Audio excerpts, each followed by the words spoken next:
اللہ اکبر اللہ اکبر تو اس کا مطلب یہ ہے کہ اگر جانور اچھا ہو جاتا ہے تو اس کی قربانی ہوگی، اور اگر نہیں اچھا ہوتا ہے تو اس کو بیچنا ہے اور اس سے وہی رقم سے بھی دوسرا جانور خریدنا۔ جی ماشاءاللہ۔ اسی کے ساتھ ساتھ ایک سوال یہ بھی مفتی صاحب قبلہ، قربانی واجب ہے کسی بندے پر مگر ابھی پیسے نہیں ہے تو ایسے میں کیا کرے؟ جیسے کہ خواتین وغیرہ یا مرد حضرات ہے، آج کل بہت سارے لوگوں کو، مردوں کو بھی ایک عادت چل گئی ہے جس میں وہ سونے کی انگوٹھی پہنتے ہیں یا سونے کا بریسلیٹ بنا لیتے ہیں، سونے کی گلے میں جو ہے چین پہنتے ہیں۔ اسی طریقے سے عورتوں کا بھی معاملہ ہے، عورتوں کے پاس زیور وغیرہ ہوتے ہیں اور وہ اتنے ہیں کہ وہ مالک نصاب بن جاتے ہیں، لیکن ابھی فی الوقت ان کے پاس پیسہ نہیں ہے، وہ زیور موجود ہے، تو ایسی صورت میں کیا کیا جائے؟ جتنی رقم ہمارے پاس موجود ہے وہ کم سے کم اتنی ہی رقم کا قربانی مل رہا ہے، اس کے علاوہ اس سے کم کا کوئی بکرا ہی نہیں ہے۔ اب اس میں رقم کم پڑ رہی ہے تو اس کے لیے بہتر طریقہ یہ ہے کہ یہاں بھی قرض سے بچنے کے لیے بڑے جانور میں اگر حصہ لیتے ہیں تو قرض کی نوبت نہیں آئے گی، لیکن بڑے جانور میں حصہ لینے کے بجائے بکرا ہی اگر لینا چاہتے ہیں تو ایسی صورت میں وہ اتنی رقم قرض لے کر اپنا واجب ادا کر لے، قربانی کر لے، کیونکہ قربانی تو انہیں ادا کرنا ہی ہے، لہٰذا اگر قرض لینے کی ضرورت پیش آئے تو قرض لے لے اور قربانی ادا کر لے۔ اسی طرح عورتوں کے پاس زیورات ہیں اور اس کے پاس پیسے نہیں ہیں تو ایسی صورت میں وہ زیورات میں سے کچھ حصے کو بیچ کر قربانی کے جانور کو خریدیں اور قربانی ادا کریں۔ اسی طریقے سے اسی سے ملتا جلتا ایک سوال یہ بھی ہے کہ بیوی مالک نصاب ہے تو بیوی کی طرف سے قربانی کون کرے گا؟ شوہر کی ذمہ داری ہے یا بیوی خود کرے؟ قربانی جس پر واجب ہے اسے اپنی قربانی ادا کرنی ضروری ہے، جیسا کہ شوہر اگر مالک نصاب ہے تو اس کو اپنی قربانی ادا کرنی ہے، اور بیوی بھی مالک نصاب ہے تو اس کو اپنی قربانی ادا کرنی ہے۔ کبھی ایسا ہوتا ہے کہ بیوی مالک نصاب ہے، شوہر مالک نصاب نہیں ہے، تو بیوی پر قربانی واجب ہے، وہ اپنی قربانی ضرور ادا کرے، لیکن یہ سوچنا، یہ خیال کرنا کہ اس کی قربانی میں کروں یا وہ کرے، بہرحال جو بھی مالک نصاب ہے اس کو اپنی قربانی ادا کرنی ہے، لیکن چونکہ عورتیں وہ خود اس بات پر راضی نہیں ہوتی، تیار نہیں ہوتی کہ وہ خود جا کر قربانی کرے، تو شوہر ہی عام طور پر ان کی طرف سے قربانی کر دیتے ہیں، اور شوہر بیوی کی طرف سے قربانی کر دے تو قربانی ادا ہو جائے گی۔ ماشاءاللہ۔ ایک سوال یہ مفتی صاحب قبلہ کہ آج کل مارکیٹ میں ایسا ہے کہ جانور کو پہلے آپ بھی جانتے ہو گے کہ علماء کرام ہی ذبح کرتے تھے، اور علماء کرام ہی کے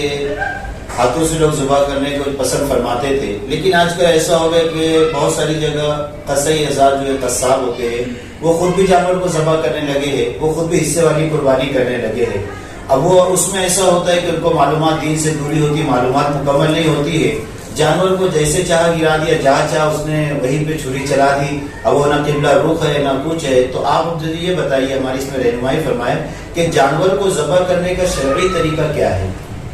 جی، قربانی کے لیے جو جانور خریدا گیا ہے تو اس جانور کو ذبح کرنے سے پہلے چارہ اور پانی وغیرہ دے دیں، چھری کو تیز کر لیں، اور قربانی کے جانور کو قربان گاہ لانے سے پہلے اس کو ڈھکیلتے ہوئے نہ لائیں بلکہ پیار سے لائیں، اور جیسے ہی قربان گاہ میں قربانی کے جانور کو لائیں تو قربانی کے جانور کو کیا ہے اچھے سے زمین پر پٹک دیں، اور اس کا شرعی طریقہ یہ ہے، مسنون طریقہ یہ ہے کہ قربانی کو زمین پر بائیں پہلو پر لیٹائیں، وہ اس طریقے سے کہ جانور کا سر دکن کی طرف ہو اور پیر اتر کی طرف ہو، اور جانور کا جو چہرہ ہے، گردن ہے، وہ قبلہ کی طرف ہو، اور دائیں ہاتھ میں، سیدھے ہاتھ میں چھری لے اور جانور کو ذبح کرنے سے پہلے دعا پڑھے، جو قربانی کے لیے دعا پڑھتے ہیں، انی وجہت للہ، یہ مکمل دعا پڑھے، اور پھر اس کے بعد اس طرح جانور کے گردن میں چھری رکھے کہ 3 رگیں یا زیادہ سے زیادہ 4 رگیں کٹ جائے، اور جب ذبح کر کے فارغ ہو جائے تو ذبح کرنے کے بعد جو دعا پڑھتے ہیں اللہم تقبل منی، یہ مکمل دعا پڑھے۔ اور اگر کسی دوسرے کی طرف سے قربانی کرنا ہے تو اللہم تقبل منی، یہ منی کی جگہ اس کا نام لگا دیں، یعنی اللہم تقبل من فلان، یہ پوری دعا پڑھے. ماشاء اللہ. اسی کے ساتھ ساتھ ایک سوال یہ بھی ہے کہ آج کل آپ نے دیکھا ہوگا حضرت کہ بہت سارے جگہ پہ ایسا ہوتا ہے کہ مدرسے کے بچے ہیں اور کچھ علماء ہوتے ہیں، چاہے وہ سنی حضرات ہو یا بد مذہب ہو، تو یہ گلیوں میں جو ہے چن وغیرہ جمع کرنے کے لیے گھومتے ہیں. تو عوام بس چہرے پہ داڑھی دے گی، سر پہ ٹوپی دے گی، تو ایسے وقت میں ان کو کچھ سمجھتا نہیں ہے اور وہ کسی کو بھی قربانی کے لیے بلا لیتے ہیں تاکہ ان کے جانور کی قربانی کر دے. تو اگر کسی نابالغ بچے یا بد عقیدہ نے جانور کو ذبح کیا تو کیا قربانی ہو جائے گی؟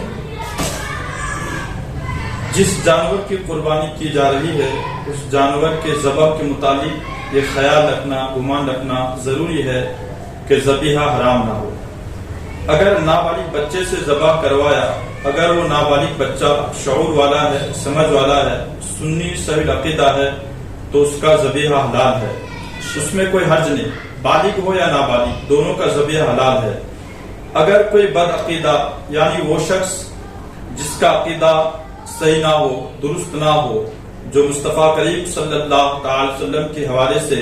غلط خیالات رکھتے ہیں، غلط سوچ رکھتے ہیں، اس کا ذبح کیا ہوا جانور حلال نہیں ہے، جائز نہیں ہے، اور وہ قربانی بھی نہیں ہوئی، لہٰذا وہ گوشت بھی نہیں کھا سکتے. اور ساتھ ہی ساتھ ان پر واجب ہے کہ اگر وہ غنی ہے، مالدار ہے، تو انہیں دوسرے جانور کے ذریعے اپنی قربانی ادا کرنی ہوگی. اسی طریقے سے ایک سوال تو یہ ہے، یہ سوال ہوا وہ کہ بد عقیدے نے جانور کو ذبح کیا تو قربانی نہیں ہوگی. اگر اجتماعی قربانی کہیں پہ ہو رہی ہے اور اجتماعی قربانی میں کسی بد عقیدے کو شامل کر لیا تو کیا یہ قربانی ہوگی، یا ان کو شامل کرنا کیسے؟ جیسے 6 سنی حضرات ہے، ایک کسی وہابی، دیوبندی، غیر مقلد کسی ایک کو شامل کر لیا، تو اس کو شامل کرنا کیسا؟ اور وہ جو 6 سنی حضرات ہے ان کے ساتھ اس کو بھی ملا دیا تو کیا قربانی ہو جائے گی؟ 7 آدمی کا خوش عقیدہ سنی مسلمان ہونا ضروری ہے، کمپلسری ہے. اگر ان میں ایک بھی بد عقیدہ ہے تو ہرگز اس بد عقیدے کی قربانی تو ہوگی ہی نہیں، اور جتنے شریک ہیں ان کی بھی قربانی نہیں ہوگی.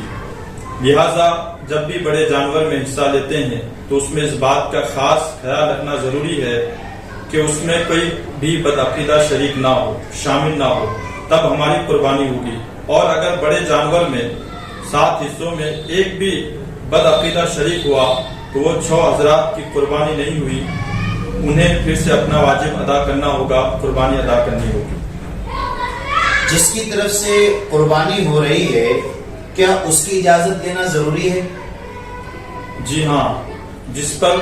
بھی قربانی واجب ہے، ضروری ہے، وہ اپنی قربانی ضرور ادا کرے. لیکن اگر وہ خود ادا نہیں کر رہے ہیں تو دوسرے کو وکیل بنائے. اب یہاں آپ کے سوال میں یہ ہے کہ میں جن کی طرف سے قربانی ادا کرنا چاہتا ہوں ان سے اجازت لینا ضروری ہے.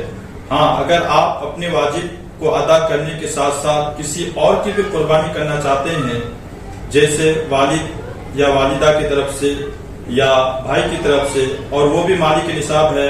تو ان کی اجازت کے بغیر قربانی ادا نہیں ہوگی، بلکہ ان سے اجازت لینا ضروری ہے.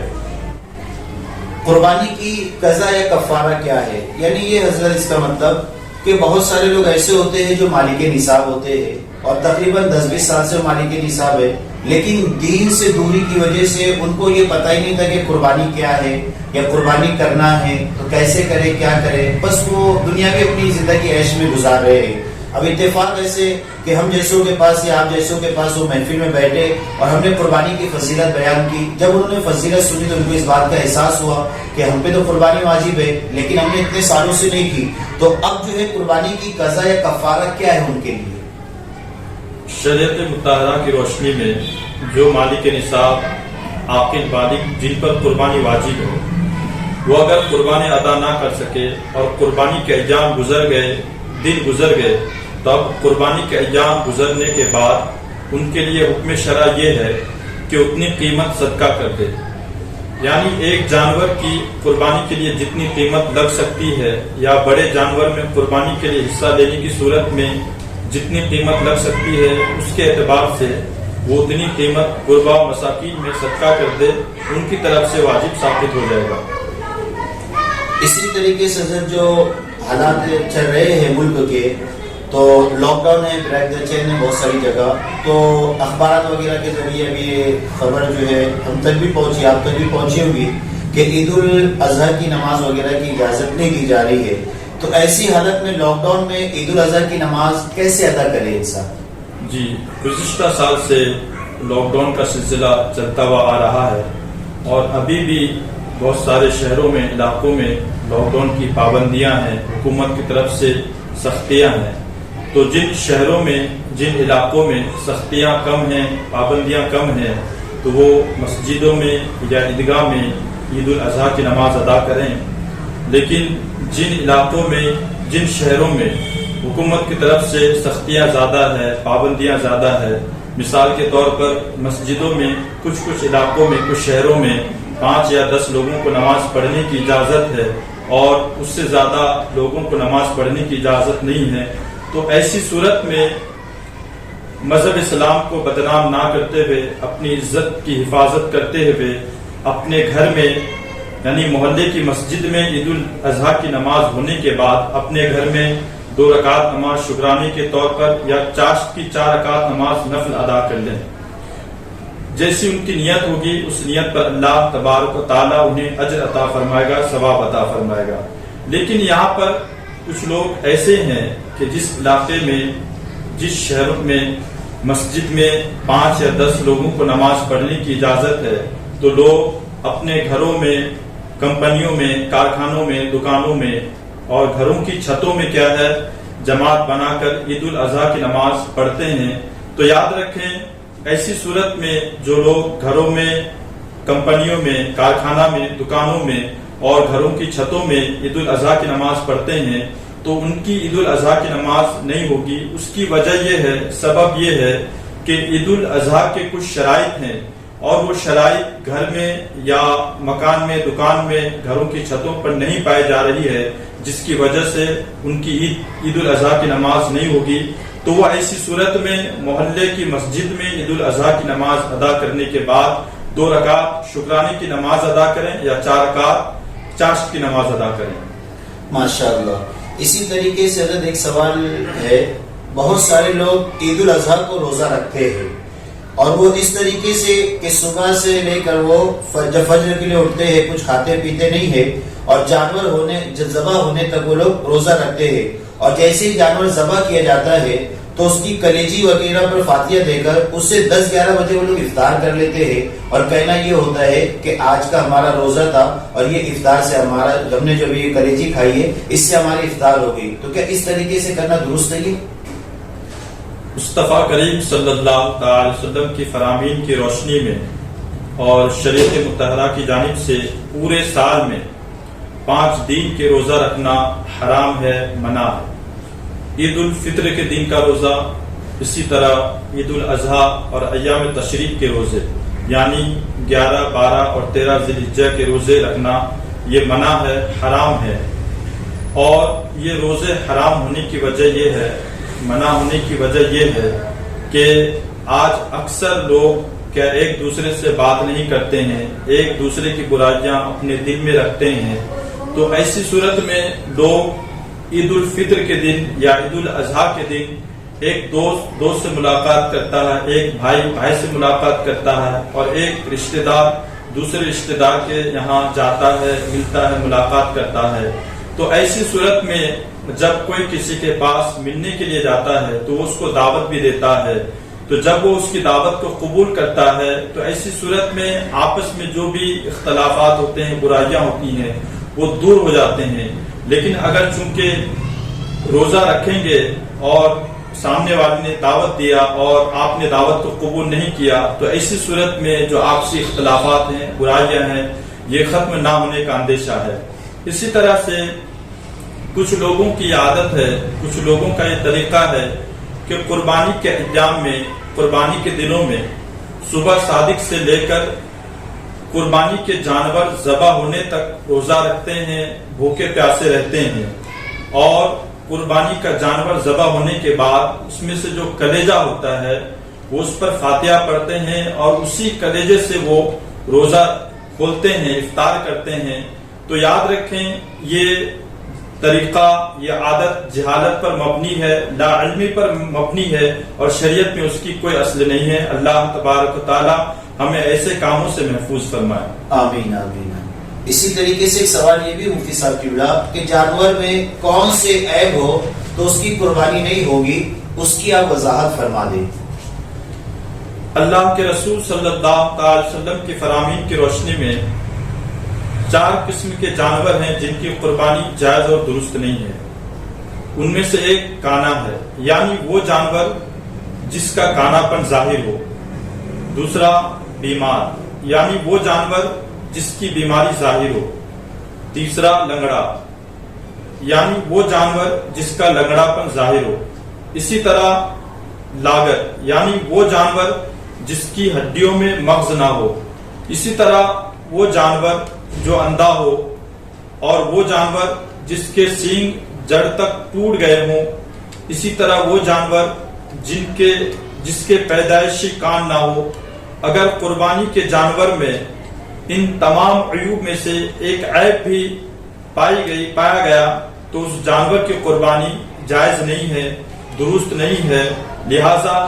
جب بھی جانور خریدنے جائیں تو اس جانور کو صحیح سے دیکھ لیں اور یہ اس بات کا خیال رکھیں کہ اس جانور میں کوئی عیب نہ ہو، بلکہ موٹا، فربا اور خوبصورت جانور لے کر قربانی کریں اور اپنے واجب کو ادا کریں۔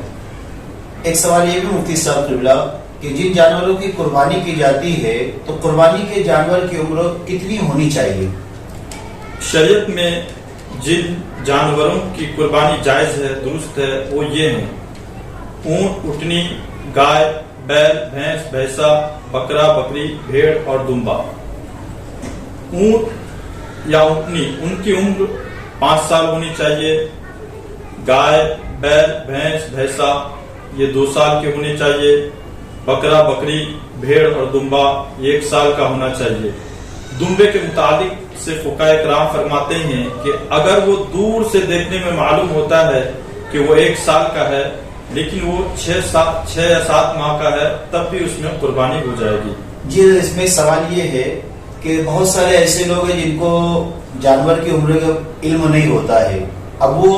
جو لوگ جانور بیچنے آتے ہیں ان کی بات پہ بھروسہ کر لیتے، انہوں نے کہہ دیا کہ یہ بیل خریدنے گئے، گائے خریدنے گئے، بھینس خریدنے گئے کہ یہ 2 سال کا ہے۔ اب وہ ان پہ اعتماد کرتے ہوئے لے لیتے ہیں، تو اور اگر سامنے والا جھوٹ بول رہا ہے اور یہ ان پہ اعتماد کرتے ہوئے لے لے تو اس کا عذاب کس پر ہوگا؟ اس کا عذاب بیچنے والے پر ہوگا، خریدنے والے پہ کوئی پکڑ نہیں ہے؟ نہیں، خریدنے والے پر کوئی پکڑ۔ جی ماشاءاللہ۔ اسی طریقے سے حلال جانور کے کون سے اجزاء ہے جن کا کھانا حرام یا ممنوع اور مکروہ ہے؟ جن جانوروں کا گوشت حلال ہے ان میں سے کچھ ایسی چیزیں ہیں، ایسے اجزاء ہیں جو کہ حرام قرار دی گئی ہے۔ احادیث کریمہ کی روشنی میں فقہاء کرام نے اس کا تفصیلی ذکر فرمایا۔ بالخصوص اعلیٰ حضرت رضی اللہ تعالی عنہ نے فتاوی رضویہ میں اس کا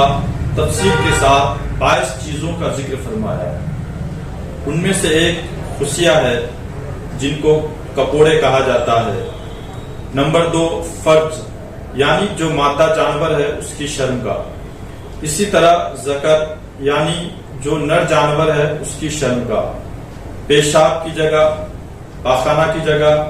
رگوں کا خون، گوشت کا خون جو کہ ذبح ہونے کے بعد گوشت سے نکلتا ہے، دل کا خون، جگر کا خون، تیحال جو تیلی ہے اس کا خون، پتا، یعنی وہ پیلا پانی جو کہ پتے میں ہوتا ہے، مسانہ یعنی پھونکنا، غدود، حرام مغز، گردن کے 2 پٹھے جو شانوں تک کھینچے رہتے ہیں، اوجھڑی، آنتیں، ناک کی رطوبت، نطفہ، خواہ نر کی منی مادے میں پائے جائے یا خود اسی جانور کی منی ہو، وہ خون جو رحم میں نطفہ سے بنتا ہے، گوشت کا ٹکڑا جو رحم میں نطفے سے بنتا ہے، یعنی بچہ جنے گا وہ گوشت کا ٹکڑا خواہ اعضاء سے بنے ہوں یا نہ بنے ہوں۔ بچہ بھی ماں کے پیٹ میں